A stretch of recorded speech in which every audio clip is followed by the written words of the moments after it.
Awareness doesn't free you, it just shows you the bars more clearly. Awareness is often sold as liberation, as if simply seeing reality clearly will dissolve suffering and grant control. In truth, awareness rarely breaks the cage, it only turns the lights on.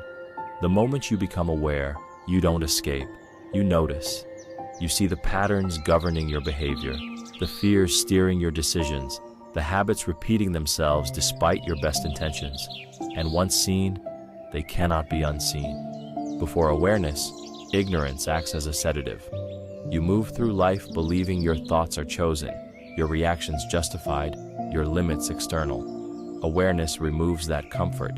It reveals how much of your life runs on automatic scripts written long before you question them. You realize how often you act from fear while calling it logic, from conditioning while calling it choice. This realization doesn't immediately empower you, it weighs you down.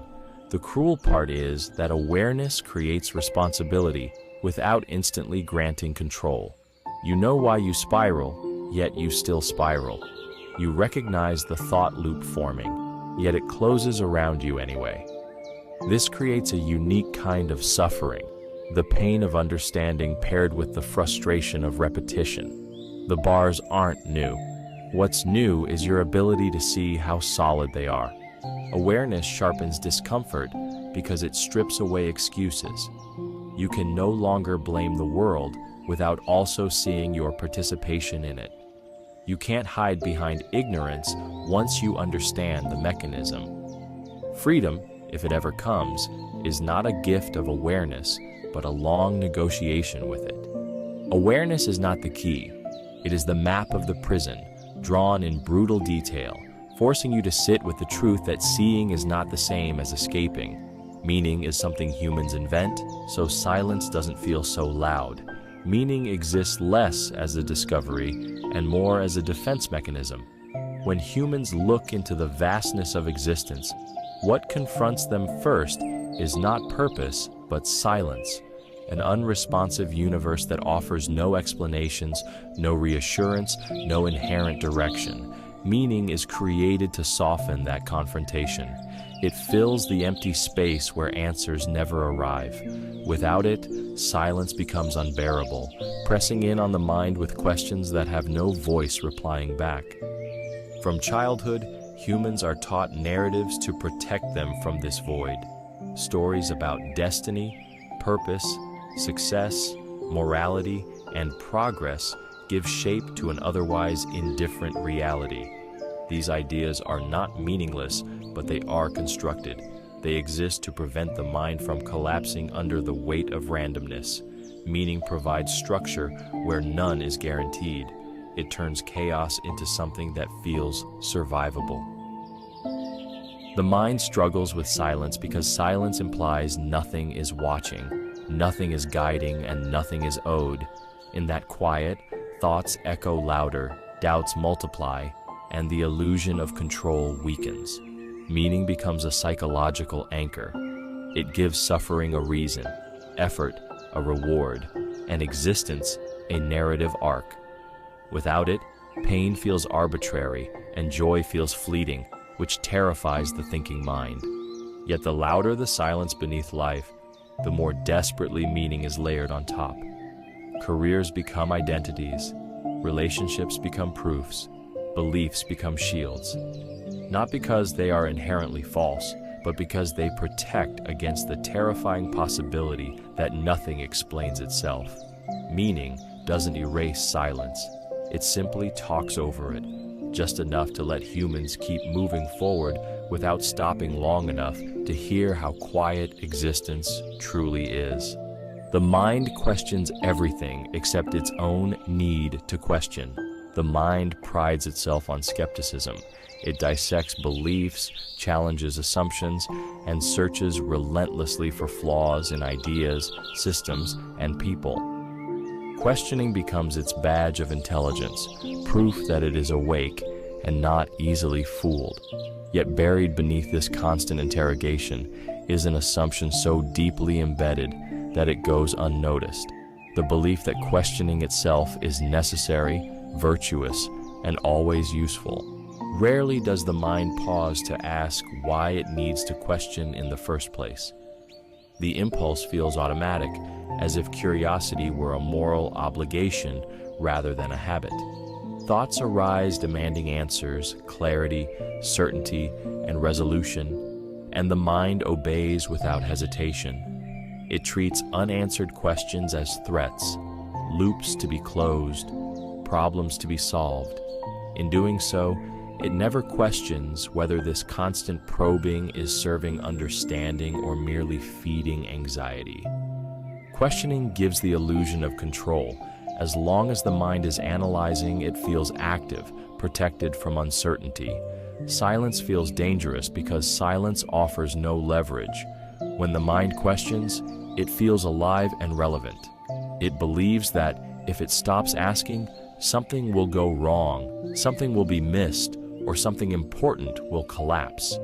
This fear keeps the questioning alive long after it has stopped producing insight. What goes unnoticed is that questioning can become self-sustaining.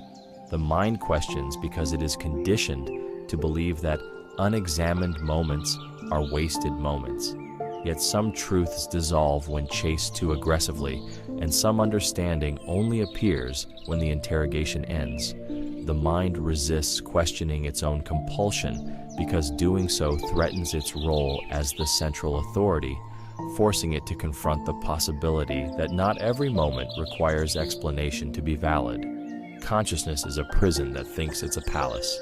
Consciousness is often praised as the highest gift of existence, the trait that elevates humans above instinct and grants depth, creativity, and selfhood.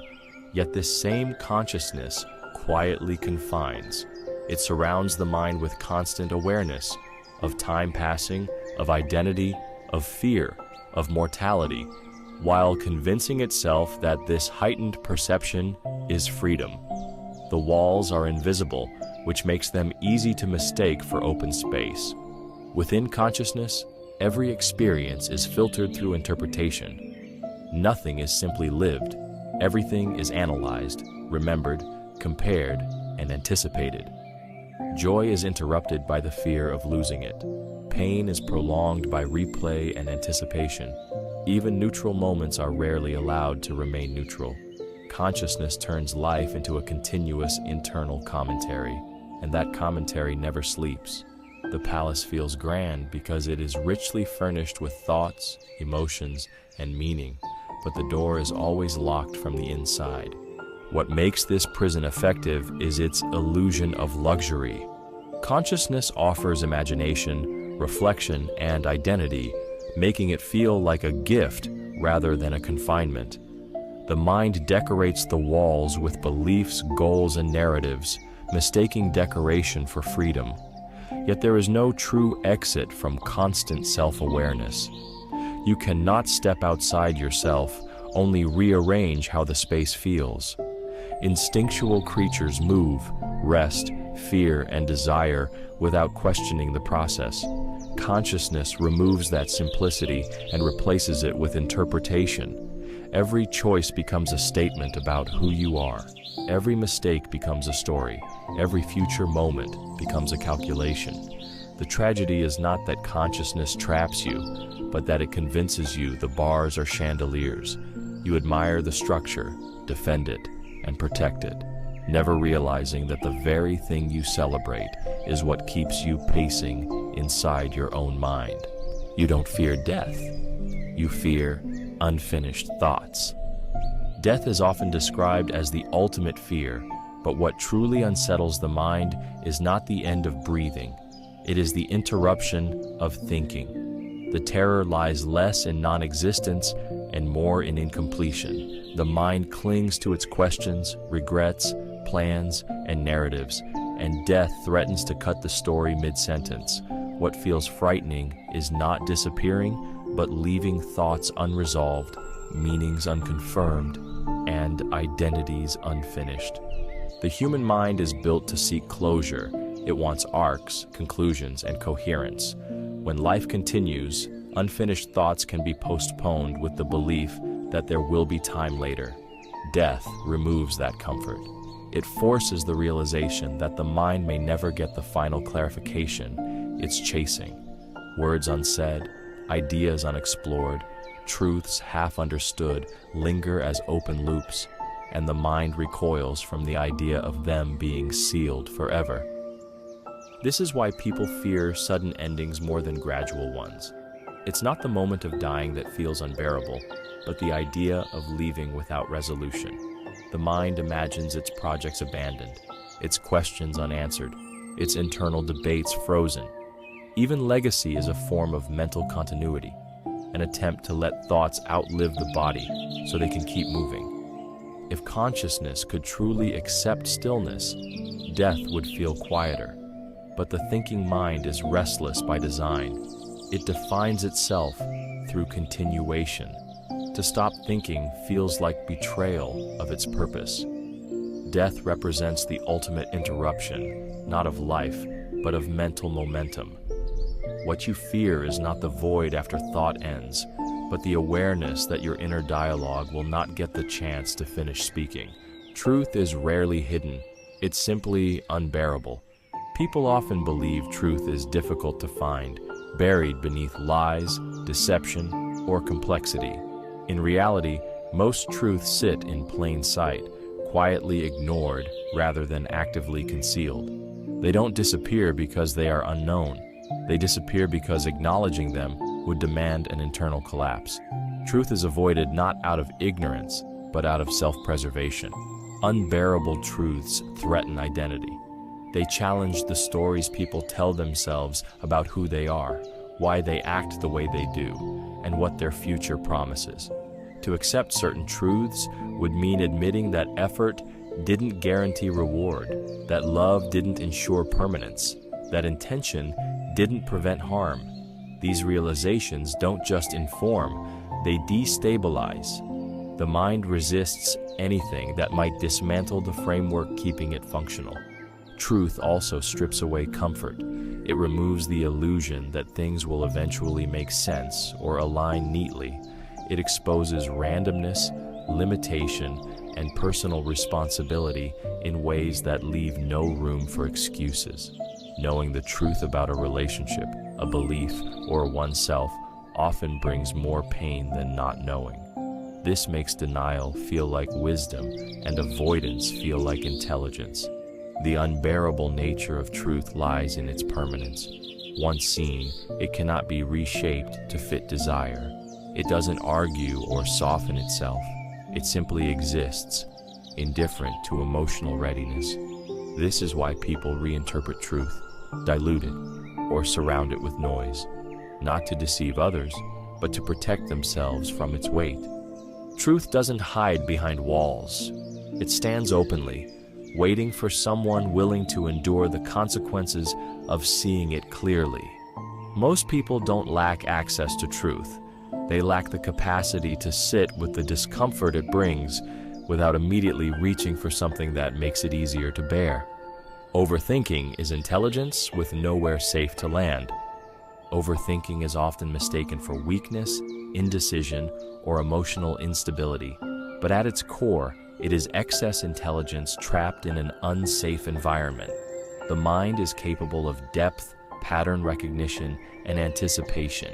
Yet, when there is no stable place for those abilities to rest, they turn inward and begin to spiral.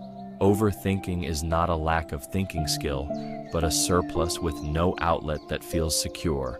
An intelligent mind sees multiple possibilities at once. It notices consequences before actions are taken, contradictions before beliefs settle, and flaws before comfort forms. When the world does not provide certainty, reassurance, or emotional safety, the mind keeps scanning. It replays conversations, simulates futures, and dissects past decisions, hoping to find solid ground.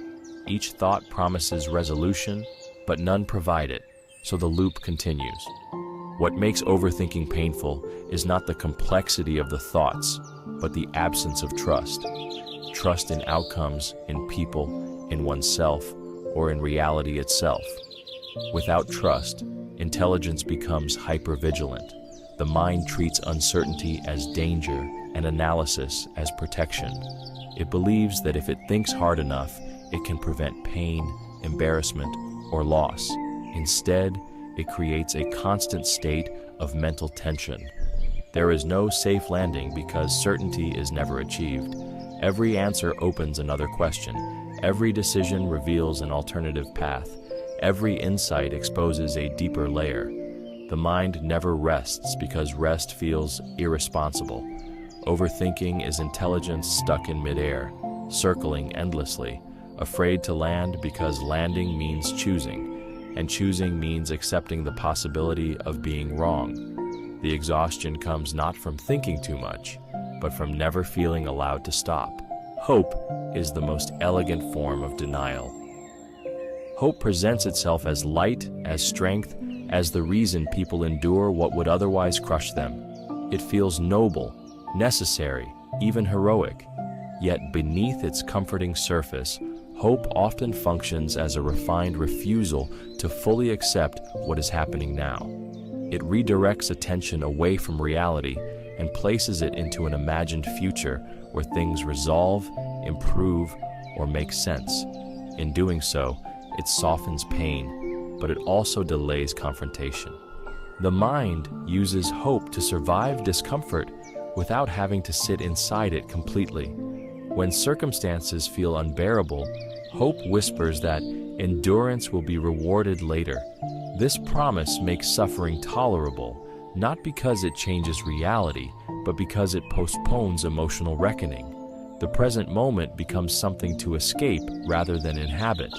Pain is reframed as temporary, even when there is no evidence that it is. Hope is elegant because it doesn't feel like denial. It feels like optimism, resilience, and faith. Unlike blunt avoidance, it doesn't reject reality outright. It simply edits it, removing the finality, uncertainty, and permanence that make acceptance difficult. The mind tells itself a different ending is coming, which allows it to avoid fully grieving the current one. This becomes dangerous when hope replaces honesty. When people cling to hope, they may ignore patterns, excuse harm, or delay necessary change. Hope can keep people loyal to broken systems, relationships, and identities long after evidence suggests otherwise. Letting go of hope feels like surrender, but it is often the first moment of clarity. Without hope cushioning the truth, reality arrives unfiltered, and that rawness is terrifying. Not because it destroys you, but because it leaves nothing left to lean on except what already is. The self is a story told too often to forget its fiction. The self feels solid because it is repeated. Day after day, the mind narrates experiences, reactions, and memories into a coherent character, slowly convincing itself that this character is real. I am this way. I've always been like this. This is who I am. Over time, repetition hardens into identity. What began as interpretation becomes treated as fact. This story is built from selective memory. Certain moments are highlighted, others discarded, all arranged to maintain consistency.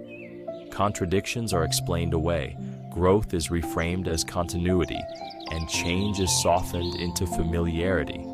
The mind does this not to deceive maliciously, but to survive. A stable self provides predictability. Without it, existence would feel fragmented and unsafe. The danger arises when the story becomes unquestionable. The self stops being a tool for navigation and turns into a prison of expectation. Choices are filtered through past labels. Reactions are justified because that's just how I am. The fiction begins to dictate behavior rather than describe it. At that point, the narrative is no longer serving understanding. It is enforcing inertia. What makes the illusion powerful is emotional investment. The self carries pride, shame, regret, and hope. To question it feels like erasing oneself, so the mind defends the story fiercely, even when it causes suffering. It would rather maintain a familiar identity than risk the uncertainty of not knowing who it is. Occasionally, cracks appear. In moments of silence, shock, or deep change, the narrative falters and the self feels strangely absent. These moments are unsettling but revealing. They hint that what feels permanent is actually constructed. Yet the story quickly resumes, told again and again, until the fiction feels more real than the quiet awareness beneath it. Freedom terrifies people more than control ever could. Freedom is often imagined as relief, as open space and unlimited possibility. But to the human mind, it feels more like exposure. True freedom removes structure, removes instructions, and removes the ability to blame. When there is no authority to follow and no system to hide behind, every choice becomes personal and every outcome feels deserved. This level of responsibility is deeply unsettling.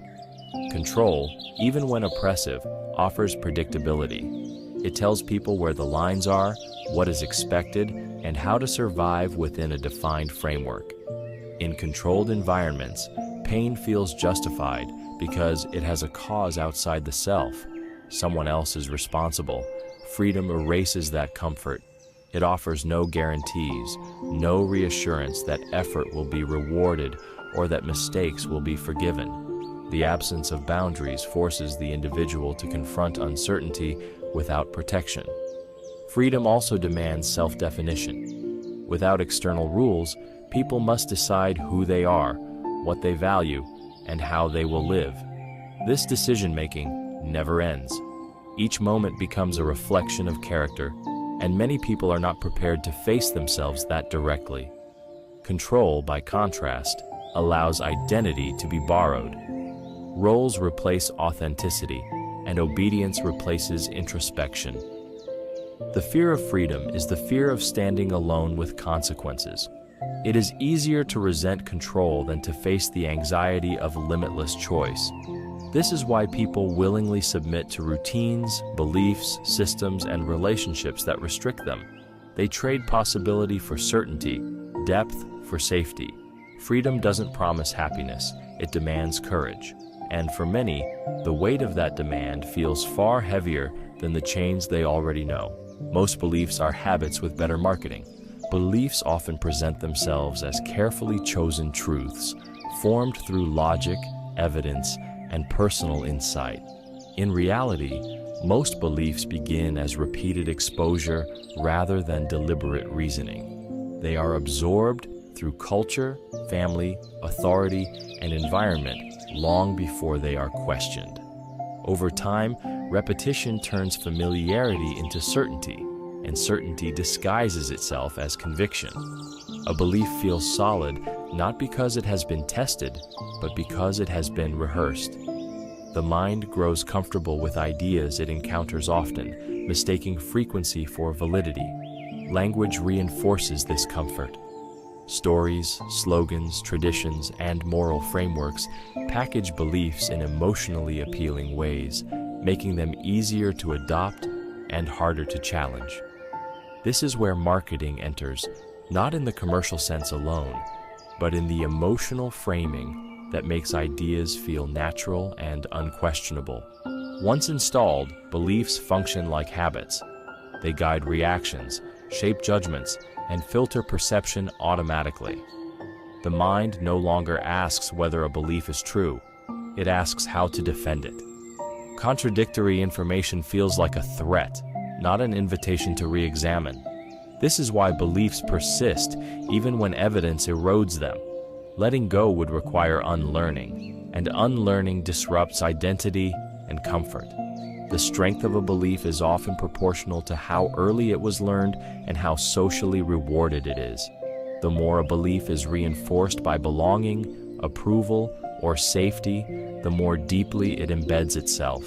What appears as deep conviction is often just repetition protected by emotion. Beliefs survive not because they are accurate, but because they are convenient.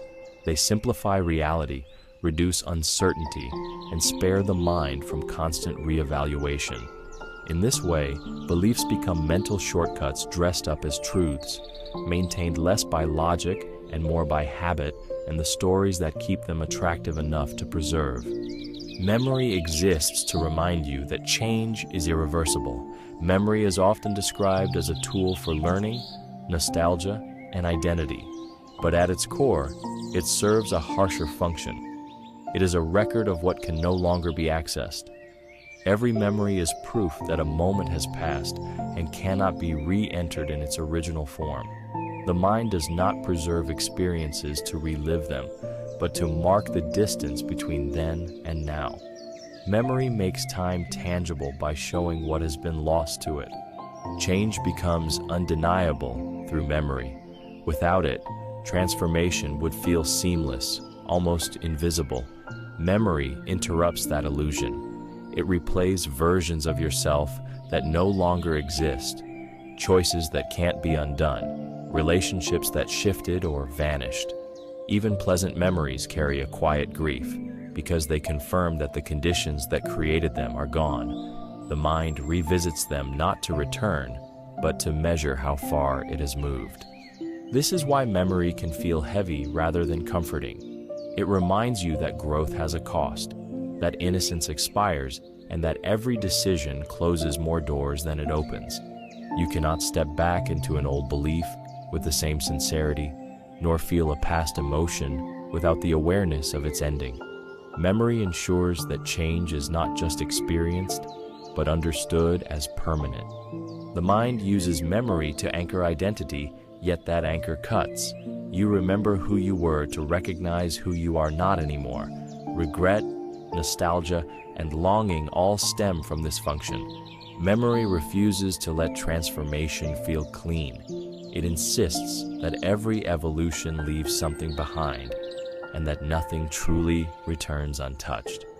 In this way, memory doesn't preserve the past, it seals it, reminding you that time only moves forward and never negotiates. The universe doesn't judge. You do that part yourself. The universe operates without opinion. Events unfold, bodies move, systems collide, and time advances without commentary. There is no inherent verdict attached to success or failure, no moral reaction to pain or pleasure. What feels like judgment is not coming from existence itself, but from the mind interpreting what happens within it. The weight you feel after a mistake, the pride after an achievement, the shame attached to memory, all of it is internally generated. From early on, humans learn to label experience: good, bad, right, wrong, worthy, unworthy. These judgments create structure, but they also create suffering. The universe simply presents circumstances. The mind turns them into stories about what they mean for your value. A setback becomes a personal flaw. A rejection becomes proof of inadequacy. These interpretations feel objective because they arrive automatically, but they are learned responses, not universal truths. Judgment gives the illusion of control. By evaluating everything, the mind believes it can prevent future pain. If you judge yourself harshly enough, maybe you'll avoid repeating the mistake. If you anticipate judgment from others, maybe you can protect yourself. But this constant internal court never rests. Every action is reviewed, every thought evaluated, every emotion questioned. There is no acquittal, only temporary relief. What makes this exhausting is the false belief that the universe is watching, keeping score. In reality, existence is indifferent.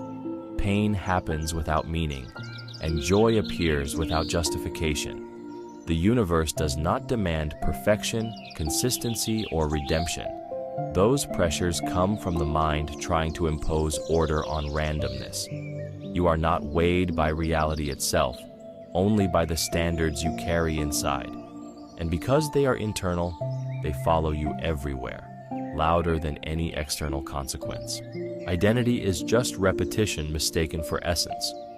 What people call identity often feels solid and personal, as if it were an inner core discovered rather than constructed.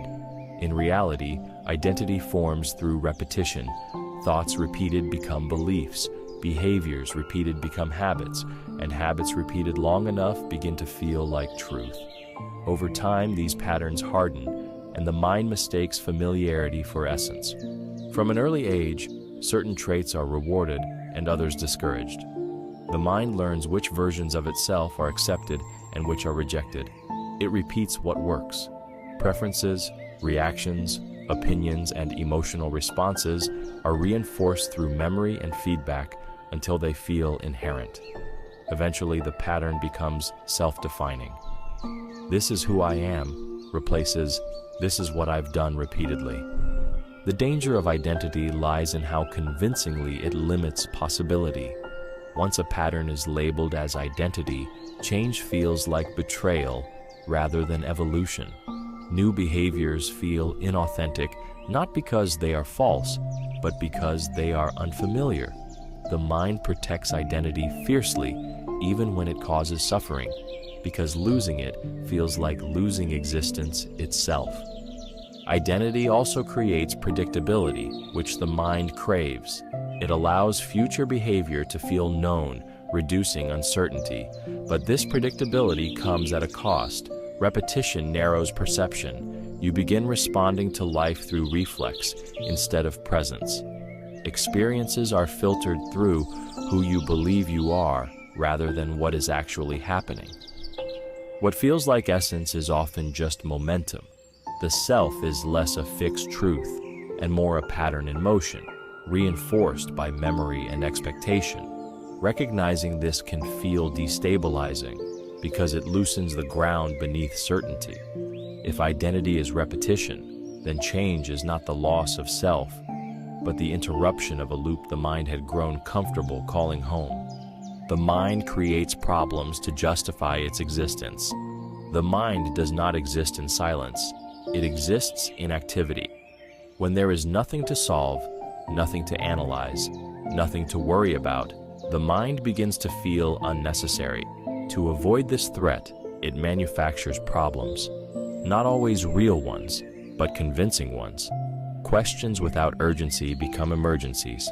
Minor discomforts become crises. Neutral moments become puzzles demanding interpretation. Problem creation gives the mind a role.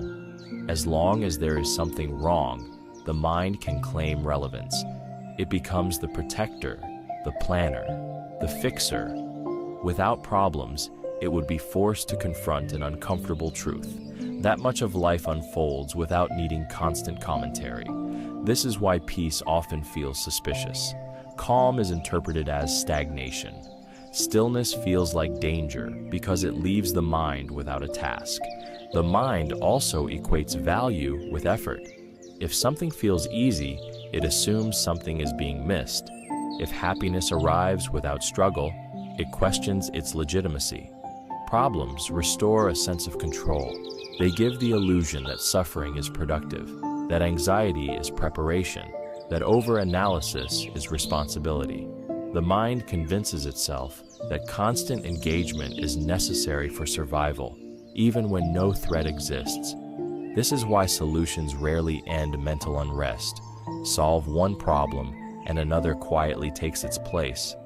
The satisfaction is brief because the real function was never resolution, but occupation. The mind is less interested in peace than in purpose, and problems provide that purpose effortlessly. What remains unseen is that the mind does not need problems to exist. It only believes it does. This belief keeps it active, noisy, and central. Letting go of unnecessary problems feels like erasure to the mind, as if silence might expose its fragility. So it keeps generating friction, not because life demands it, but because without problems, the mind would have to sit quietly and face the possibility that it was never required to work this hard to justify being there. Clarity often arrives too late to be useful. Clarity has a cruel sense of timing. It rarely appears when decisions are still open or when consequences can be avoided.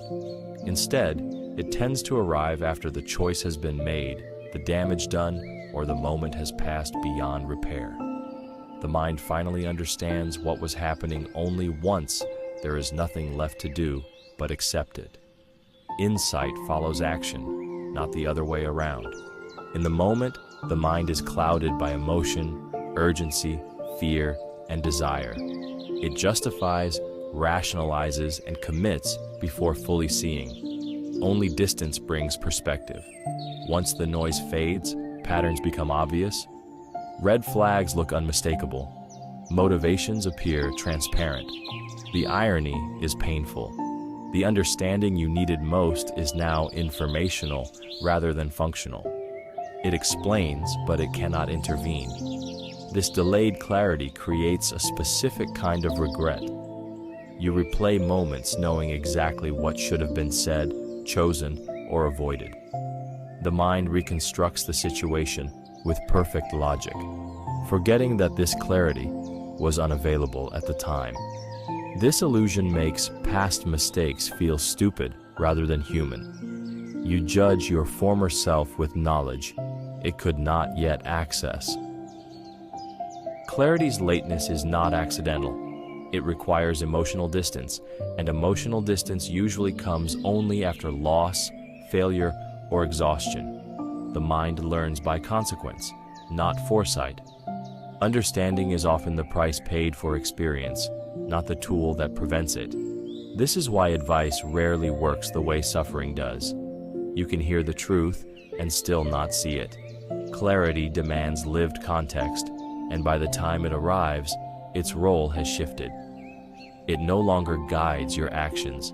It reshapes your memory, forcing you to carry the lesson forward without giving you the chance to apply it where it mattered most. Desire isn't wanting, it's refusing the present moment. Desire is often mistaken for motivation, ambition, or passion. But at its core, it is a quiet rejection of what already exists.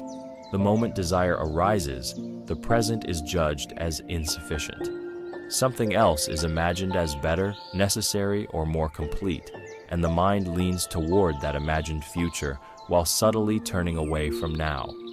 Wanting is not the problem. The resistance embedded within it is. The mind uses desire to escape discomfort. If the present feels empty, painful, or dull, desire offers a mental exit. It promises relief just beyond reach, a version of life that will finally feel right. This promise keeps attention elsewhere. Even pleasurable desires operate this way. They pull awareness forward, teaching the mind that satisfaction is always slightly delayed. The present becomes a waiting room rather than a place to inhabit. What makes desire powerful is its emotional charge. It convinces you that fulfillment depends on acquisition, achievement, or change. Yet when the desired object is reached, the relief is brief. The mind quickly adjusts, scans for the next absence, and resumes its refusal of what is. Desire doesn't end with fulfillment because its source is not lack of objects, but discomfort with stillness. This creates a subtle form of suffering. Life is lived in anticipation rather than presence. Moments are evaluated based on how close they bring you to something else. Even success can feel hollow because the habit of refusal remains intact. The mind doesn't know how to rest inside completion. Desire persists because it feels productive. It gives direction and momentum. But beneath that movement is a tension, a quiet dissatisfaction with the current moment as it is. The tragedy is not that desire exists, but that it teaches the mind to overlook the only moment that is ever actually available. The search for purpose assumes there was an intention. The desire for purpose begins with a quiet assumption that life was meant to point somewhere. When people search for purpose, they are not just asking what to do, they are asking what they were designed for. Beneath the question lives an expectation of intention, as if existence arrived with a plan that has yet to be discovered. This assumption feels natural, but it is never proven. It is inherited. The mind struggles with the idea that things can exist without reason. Randomness feels hostile, almost insulting. Purpose comforts by implying order, direction, and justification. If there is a purpose, then suffering can be reframed as necessary, confusion as temporary, and effort as meaningful. The search itself becomes a way to avoid confronting the possibility that nothing is guiding the process. Purpose also relieves responsibility. If life has an intention, then fulfillment is about alignment rather than creation. You are not inventing meaning, you are uncovering it. This makes failure feel less personal and success feel more legitimate. Without intention, however, meaning becomes something you must actively choose, revise, and defend, and that level of authorship can feel overwhelming. The danger of searching for purpose is not disappointment, but dependency. The longer the mind waits for meaning to be revealed, the more it postpones living fully in the present. Life becomes preparation for a revelation that may never come. Moments are evaluated not for what they are, but for how useful they might be in fulfilling an imagined destiny. The search for purpose keeps the mind oriented toward the future, scanning for confirmation that existence makes sense. But this search rests on the belief that life owes coherence.